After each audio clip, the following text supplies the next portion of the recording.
नमस्कार दोस्तों, मैं सोनराज मीणा एक बार फिर से आपके लिए नया पॉइंट लेकर आया हूं बेसिक इलेक्ट्रिसिटी का।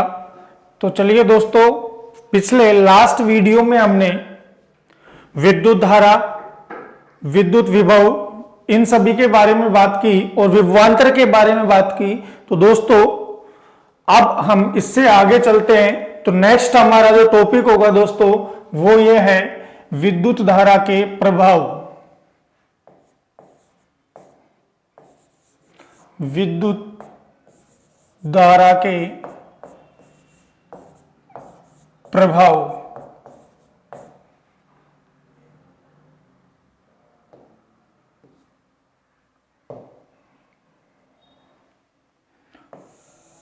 तो चलिए दोस्तों, विद्युत धारा के प्रभाव की हम बात करते हैं। तो दोस्तों एक बार मैं चाहता हूं कि हम थोड़ा सा पीछे का रिपीट कर सकते हैं। तो देखिए दोस्तों, हमने लास्ट जो टॉपिक पढ़ा था वो था हमारा विभव, वोल्टेज। दोस्तों वोल्टेज क्या होता है कि इकाई धनावेश को अनंत से किसी बिंदु तक लाने में, इकाई धनावेश को अनंत से किसी बिंदु तक लाने में किया गया जो कार्य होता है, उस कार्य की मात्रा को हम क्या कहते हैं दोस्तों? विभव कहते हैं। क्या कहते हैं? विभव कहते हैं। विभव का जो प्रतीक होता है V होता है और विभव का मात्रक होता है वोल्ट। विभव दो प्रकार का होता है, एक होता है धनात्मक और एक होता है ऋणात्मक। धनात्मक की यदि हम बात करें तो जब विद्युत धारा वस्तु से पृथ्वी की ओर, वस्तु से पृथ्वी की ओर अर्थात प्लस से माइनस की ओर चलती है तो विभव क्या कहलाता है? धनात्मक कहलाता है। और यदि विद्युत धारा पृथ्वी से वस्तु की ओर प्रवाहित होती है तो दोस्तों विभव ऋणात्मक कहलाएगा। कैसा कहलाएगा? ऋणात्मक कहलाता है। चलिए, विभवांतर क्या होता है?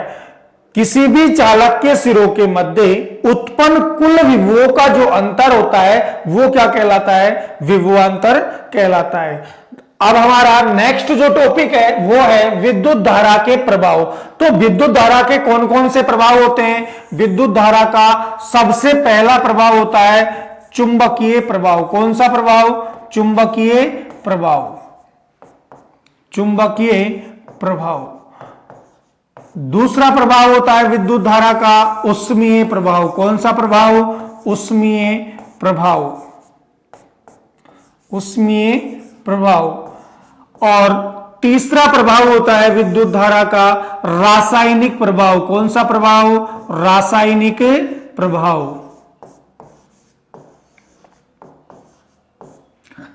चौथा प्रभाव होता है विद्युत धारा का किरण प्रभाव। कौन सा होता है? किरण प्रभाव। और पांचवा प्रभाव होता है विद्युत धारा का गैस आयनीकरण प्रभाव। गैस आयनीकरण। गैस आयनीकरण प्रभाव। देखिए, विद्युत धारा के प्रभाव की यदि हम बात करें कि विद्युत धारा किन किन प्रभावों से प्रदर्शित होती है तो विद्युत धारा के कुल 5 प्रभाव होते हैं। नंबर 1 चुंबकीय, नंबर 2 ऊष्मीय, नंबर 3 रासायनिक, नंबर 4 किरण और नंबर 5 गैस आयनीकरण प्रभाव। हम इन सभी पांचों प्रभावों के बारे में एक एक करके, पांचों प्रभावों के बारे में एक एक करके सबके बारे में पढ़ते हुए चलेंगे, सबको समझते हुए चलेंगे। चलिए, सबसे पहले हम बात करते हैं किसकी? चुंबकीय प्रभाव की। तो चुंबकीय प्रभाव क्या होता है? चुंबकीय प्रभाव की यदि हम बात करें तो चुंबकीय प्रभाव क्या होता है? देखिए दोस्तों, चुंबकीय प्रभाव, चुंबकीय प्रभाव।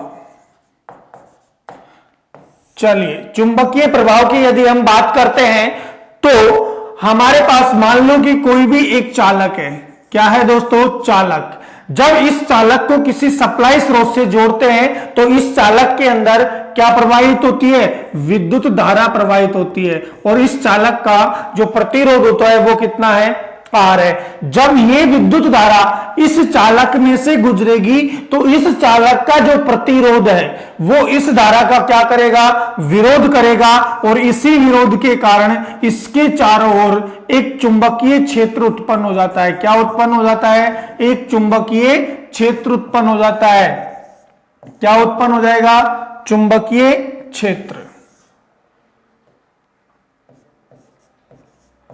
चुंबकीय क्षेत्र उत्पन्न हो जाता है, और इस प्रभाव को हम कौन सा प्रभाव कहेंगे? चुंबकीय प्रभाव कहते हैं। कौन सा प्रभाव कहते हैं? चुंबकीय प्रभाव कहते हैं। क्या होता है चुंबकीय प्रभाव? जब किसी चालक में से विद्युत धारा को गुजारा जाता है तो उस चालक का प्रतिरोध उसका विरोध करता है, जिसके कारण चालक के चारों ओर एक चुंबकीय क्षेत्र उत्पन्न हो जाता है, और इस प्रभाव को हम क्या कहेंगे? चुंबकीय प्रभाव कहेंगे। क्या कहेंगे? चुंबकीय प्रभाव कहेंगे।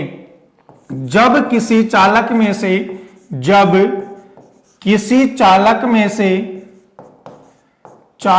से विद्युत धारा को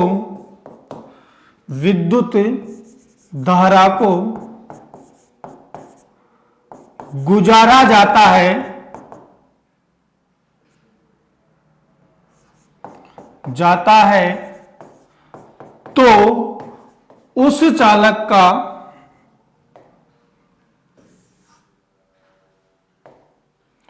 तो उस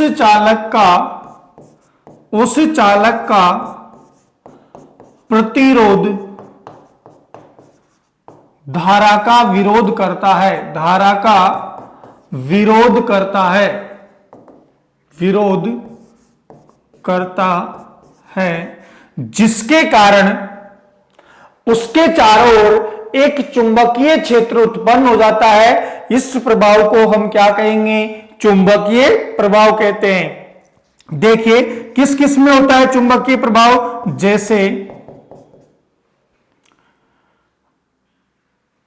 जैसे मोटर,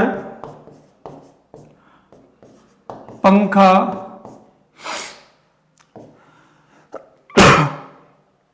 या जनित्र, इन सभी में क्या होता है? चुंबकीय प्रभाव होता है। कौन सा प्रभाव होता है? चुंबकीय प्रभाव होता है। चलिए सभी को समझ में आ गया चुंबकीय प्रभाव क्या होता है, कि जब किसी चालक में से विद्युत धारा को गुजारा जाता है तो उस चालक का जो प्रतिरोध होता है वो उसका क्या करेगा? विरोध करेगा, और इस विरोध के कारण चालक के चारों ओर एक चुंबकीय क्षेत्र उत्पन्न हो जाता है, जिसे हम कौन सा प्रभाव कहते हैं? चुंबकीय प्रभाव कहते हैं। और चुंबकीय प्रभाव किस किस में होता है? मोटर, पंखा और जनित्र, इन सभी में क्या होता है? चुंबकीय प्रभाव होता है। वैसे alternator, single phase induction motor, 3 phase induction motor, capacitor motor, इन सभी में कौन सा प्रभाव होता है? चुंबकीय प्रभाव होता है। कौन सा होता है? चुंबकीय प्रभाव होता है। चलिए हमारा नेक्स्ट प्रभाव है उष्मीय प्रभाव। कौन सा है? उष्मीय प्रभाव। अब हम बात करते हैं कौन से प्रभाव की? उष्मीय प्रभाव की। कौन से प्रभाव की? उष्मीय प्रभाव की यदि हम बात करें तो उष्मीय प्रभाव क्या होता है? देखिए जब किसी चालक में से विद्युत धारा को गुजारा जाता है तो उस चालक का प्रतिरोध उसका विरोध करता है। क्या करता है? चालक का प्रतिरोध धारा का क्या करेगा? चालक का प्रतिरोध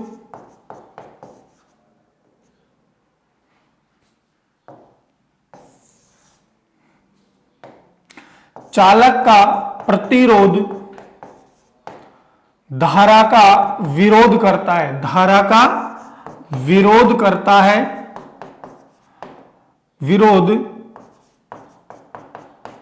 है, कभी कम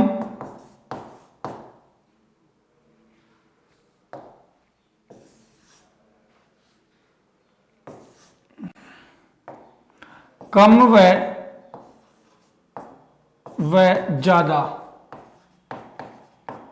देखो जब किसी चालक में से हम विद्युत धारा को गुजारेंगे तो इस चालक का जो प्रतिरोध होगा वो प्रतिरोध इस धारा का क्या करेगा, विरोध करेगा। और जब इसका विरोध करेगा तो ये चालक कभी इसका प्रतिरोध कम विरोध करेगा तो कभी ज्यादा विरोध करेगा, जिसके कारण ये चालक गर्म होने लग जाता है और गर्म होकर क्या प्रदान करता है, ऊष्मा प्रदान करता है। क्या प्रदान करता है, ऊष्मा प्रदान करता है। इसलिए इस प्रभाव को हम कौन सा प्रभाव कहेंगे, ऊष्मीय प्रभाव कहेंगे। कौन सा प्रभाव कहेंगे, ऊष्मीय प्रभाव कहेंगे। देखिए कोई भी एक चालक है, जब आप किसी चालक में से, मान लिया कि ये एक चालक है और जब इस चालक में से आप विद्युत धारा को गुजारते हो तो इस चालक का जो भी प्रतिरोध है वो प्रतिरोध उस धारा का क्या करेगा, विरोध करेगा। और जब आपस में ये दोनों टकराएंगे और आपस में इनका विरोध होगा तो ये चालक धीरे धीरे क्या हो जाएगा, गर्म हो जाएगा और गर्म होकर क्या प्रदान करने लग जाएगा, ऊष्मा प्रदान करने लग जाएगा। और इस प्रभाव को हम कौन सा प्रभाव कहेंगे, ऊष्मीय प्रभाव कहेंगे। कौन सा प्रभाव कहेंगे, ऊष्मीय प्रभाव कहेंगे। जैसे ऊष्मीय प्रभाव किन किन में होता है, देखिए दोस्तों, ऊष्मीय प्रभाव होता है इलेक्ट्रिक प्रेस, इलेक्ट्रिक प्रेस, विद्युत हीटर, विद्युत हीटर, विद्युत हीटर, बल्ब आदि। इन सभी में कौन सा प्रभाव होता है, ऊष्मीय प्रभाव होता है। चालक का प्रतिरोध धारा का विरोध करता है, कभी कम तो कभी ज्यादा, जिसके कारण वो चालक गर्म होने लग जाता है और गर्म होकर ऊष्मा प्रदान करने लगता है। इसलिए इस प्रभाव को हम ऊष्मीय प्रभाव कहेंगे। और यह प्रभाव किन किन में होता है, इलेक्ट्रिक प्रेस में यह प्रभाव होता है, विद्युत हीटर में यह प्रभाव होता है और बल्ब में भी यह प्रभाव होता है। देखिए बल्ब के अंदर नाइट्रोजन और ऑर्गन गैस भरी जाती है, नाइट्रोजन व ऑर्गन गैस भरी जाती है। कौन कौन सी, नाइट्रोजन और ऑर्गन गैस भरी जाती है। और इस बल्ब का जो फिलामेंट होता है वो फिलामेंट टंगस्टन का बना होता है, टंगस्टन का बना होता है। किसका बना होता है, टंगस्टन का बना होता है। चलिए उसमें प्रभाव आप सभी को समझ में आया दोस्तों। चलो ठीक है, नेक्स्ट हम अगला हमारा जो प्रभाव होगा वो है रासायनिक प्रभाव। कौन सा प्रभाव है, रासायनिक प्रभाव। अब हम बात करते हैं रासायनिक प्रभाव की। तो रासायनिक प्रभाव क्या होता है, देखिए इसके नाम में क्या है, रासायनिक, अर्थात कुछ ऐसे पदार्थ है या कुछ ऐसे तरल पदार्थ है जिनके अंदर कौन सी अभिक्रिया होनी है, रासायनिक अभिक्रिया होनी है। कौन सी अभिक्रिया, रासायनिक अभिक्रिया। तो इसलिए इसे हम क्या कहते हैं, रासायनिक प्रभाव। तो देखिए रासायनिक प्रभाव की यदि हम बात करें तो जब किसी अम्लीय विलयन में से, कौन से विलयन में से, अम्लीय विलयन में से, अम्लीय विलयन में से विद्युत धारा को गुजारा जाता है। कौन सी धारा को, विद्युत धारा को गुजारा जाता है। तो इस विलयन में गुले पदार्थ, इस विलयन में गुले पदार्थ, गुले पदार्थ अपने अपने अवयवों में विभक्त हो जाते हैं, अपने अपने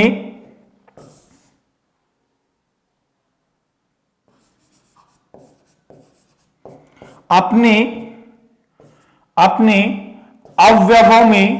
अवयवों में विभक्त हो जाते हैं, विभक्त हो जाते हैं।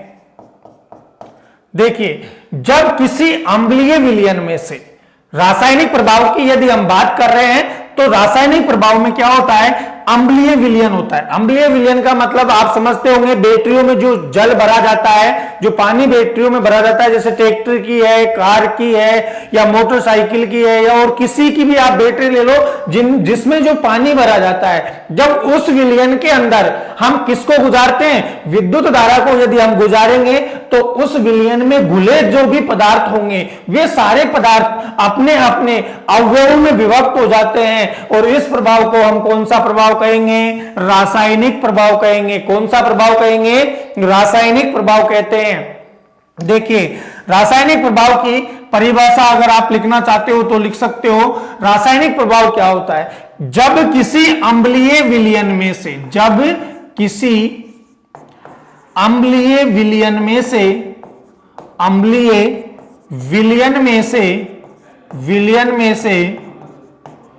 विद्युत धारा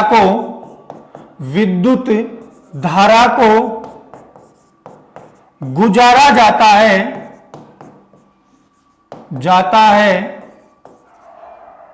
तो उस विलयन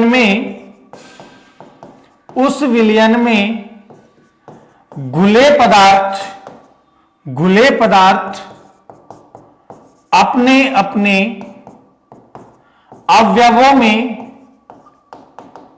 अवयवों में विभक्त हो जाते हैं। चलिए, यह है रासायनिक प्रभाव की परिभाषा। जब किसी अम्लीय विलयन में से विद्युत धारा को गुजारा जाता है तो उस विलयन में घुले सभी पदार्थ अपने अपने अवयवों में विभक्त हो जाते हैं और इस प्रभाव को हम कौन सा प्रभाव कहेंगे? रासायनिक प्रभाव कहते हैं। कौन सा प्रभाव कहते हैं? रासायनिक प्रभाव कहते हैं। और इस प्रभाव का उपयोग कहां होता है?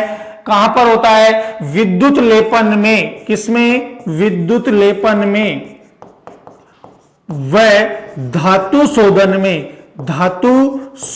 में। विद्युत लेपन व धातु शोधन में इसका क्या करते हैं? हम उपयोग करते हैं।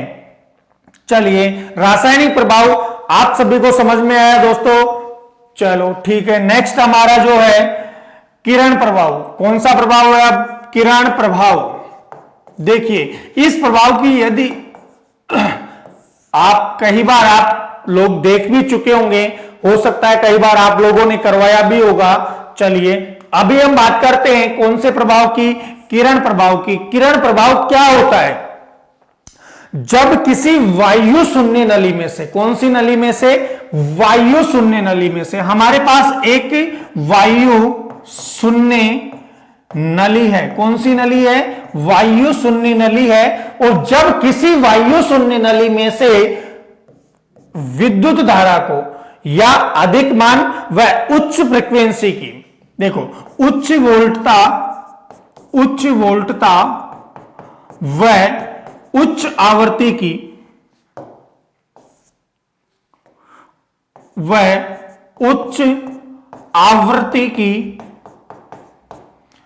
विद्युत धारा को, उच्च आवृत्ति की धारा को जब किसी वायु शून्य नली में से उच्च वोल्टता व उच्च आवृत्ति की धारा को गुजारा जाता है तो यह एक विशेष प्रकार की किरणें उत्पन्न करती है। क्या उत्पन्न करती है?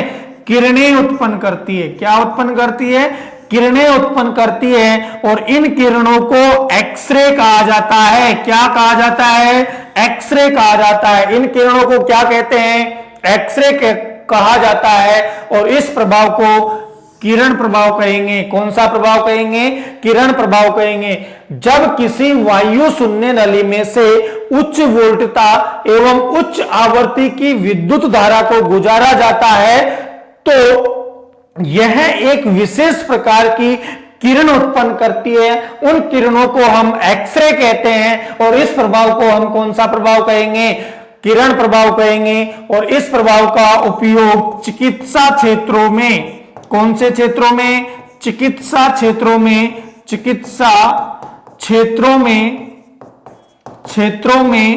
हड्डियों का छायाचित्र लेने में किया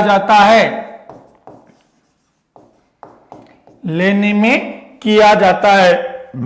देखिए, किरण प्रभाव की हम बात कर रहे थे।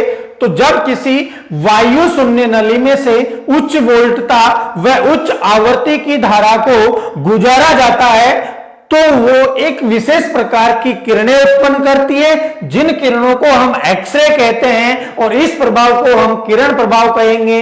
और इसका उपयोग चिकित्सा क्षेत्रों में हड्डियों का छायाचित्र लेने में किया जाता है। चलिए, हमारा लास्ट और अंतिम प्रभाव है गैस आयनीकरण प्रभाव। इस प्रभाव के बाद हमारा चैप्टर कंप्लीट हो जाएगा दोस्तों। तो गैस आयनीकरण प्रभाव, चलिए गैस आयनीकरण प्रभाव की हम बात करते हैं। तो गैस आयनीकरण प्रभाव क्या होता है? देखिए हमारे पास एक विसर्जन नलिका है। कौन सी नलिका है? विसर्जन नलिका। कौन सी नलिका? विसर्जन नलिका है। और इस विसर्जन नलिका में दो गैसें भरी जाती है। एक होती है sodium vapour gas, sodium vapour gas, vapour gas, और एक होती है mercury vapour gas, mercury vapour gas. देखिए सोडियम वेपर गैस और मरकरी वेपर गैस को एक विसर्जन नलिका में भरी जाती है, और जब इन गैसों में से विद्युत धारा को गुजारा जाता है, कौन सी धारा को? विद्युत धारा को गुजारा जाता है। कौन सी धारा को? विद्युत धारा को गुजारा जाता है, तो इन दोनों गैसों का आयनीकरण हो जाता है। क्या हो जाता है? आयनीकरण हो जाता है। क्या हो जाता है? इन दोनों गैसों का आयनीकरण हो जाता है। और जब इन गैसों का आयनीकरण हो जाएगा तो वो प्रभाव क्या कहलाएगा? गैस आयनीकरण प्रभाव कहलाता है। जब किसी विसर्जन नलिका में भरी सोडियम वेपर गैस व मरकरी वेपर गैस में से विद्युत धारा को गुजारा जाता है, तो इन दोनों गैसों का आयनीकरण हो जाता है। इसलिए इस प्रभाव को कौन सा प्रभाव कहेंगे? गैस आयनीकरण प्रभाव कहेंगे। दोस्तों आपने ट्यूबलाइट का नाम सुना है, और उस ट्यूबलाइट के अंदर जो खाली पाइप होता है वो पाइप क्या कहलाती है? विसर्जन नलिका कहलाती है। और उसके अंदर कौन कौन सी गैस भरी होती है? सोडियम वेपर गैस व मरकरी वेपर गैस। जब ट्यूबलाइट में से विद्युत धारा को गुजारा जाता है तो उन गैसों का आयनीकरण हो जाता है, और इसलिए इस प्रभाव को हम क्या कहते हैं? आयनीकरण प्रभाव कहते हैं। और इस प्रभाव का उपयोग किया जाता है अधिक प्रकाश व्यवस्था के लिए। अधिक प्रकाश व्यवस्था के लिए, अधिक प्रकाश व्यवस्था के लिए। देखिए आपने हेलोजन का नाम सुना होगा। जब हेलोजन का आप लगाते हो कहीं पे भी, शादी में या किसी फंक्शन के अंदर या किसी पार्टी के अंदर, आप हेलोजन का प्रयोग करते हो। क्यों करते हो दोस्तों? क्योंकि एक हेलोजन कम से कम 20 ट्यूबलाइटों के बराबर अकेली प्रकाश व्यवस्था उत्पन्न कर सकती है, इसलिए उसे वहां पर प्रयोग में लिया जाता है। और उस हेलोजन के अंदर ये दोनों गैसें भरी होती है, जिसमें विद्युत धारा जैसे ही गुजरती है वो धारा उनका आयनीकरण कर देती है, और इसलिए उसे हम आयनीकरण प्रभाव कहते हैं। और इस प्रभाव के कारण वो एक तेज प्रकाश की व्यवस्था उत्पन्न कर देती है। दोस्तों आयनीकरण प्रभाव आप सभी को समझ में आ गया।